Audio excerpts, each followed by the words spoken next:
Mheshimiwa Spika, kwa lengo la kuongeza ufanisi wa bandari nchini, serikali imeendelea kushirikisha sekta binafsi katika uendeshaji wa shughuli za bandari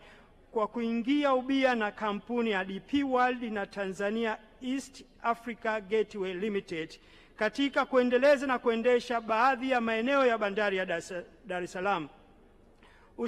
Ushirikishwaji huu wa sekta binafsi pamoja na manufaa mengine umeleta mafanikio mbalimbali kama ifuatavyo. La kwanza, kuongezeka kwa mapato yanayotokana na kodi ya forodha kutokana na shughuli za kibandari, ambapo katika kipindi cha Julai mwaka jana hadi mwezi Februari mwaka huu jumla shilingi trilioni 8.26 zimekusanywa, sawa na ongezeko la shilingi trilioni 1.18 ikilinganishwa na shilingi trilioni 7.08 zilizokusanywa katika kipindi kama hicho mwaka 2023/24 kabla ya kushirikishwa kwa waendeshaji binafsi katika bandari ya Dar es Salaam.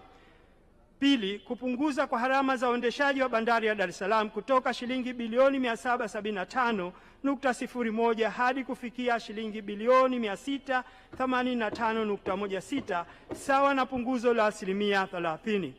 Tatu, kupungua kwa muda kusubiri meli na ngani kutoka wastani wa siku 46 hadi wastani wa siku 7 kwa meli za mizigo mchanganyiko na kichele, na meli za makasha gatini kutoka wastani wa siku 10 hadi siku 3.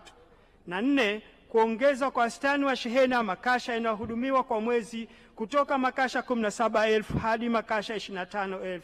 sawa na ongezeko la 47%. Mheshimiwa Spika, kwa ujumla hatua hii ya ushirikishwaji wa sekta binafsi katika kuendeleza na kuendesha bandari nchini umechangiwa kufikiwa mapema kwa lengo la mpango kabambe wa TPA wa miaka 20 ulioweka wa kuhudumia tani milioni 30 za shehena ifikapo mwaka 2029/30.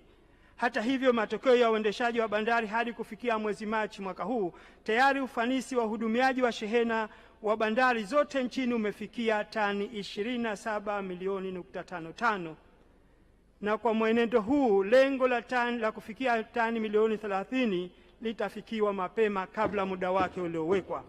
Mheshimiwa Spika, utendaji wa huduma za kibandari na utekelezaji wa miradi ya uboreshaji wa bandari nchini kupitia TPA umeonyeshwa kwenye kitabu changu cha hotuba ya bajeti kuanzia ukurasa 36 mpaka 46.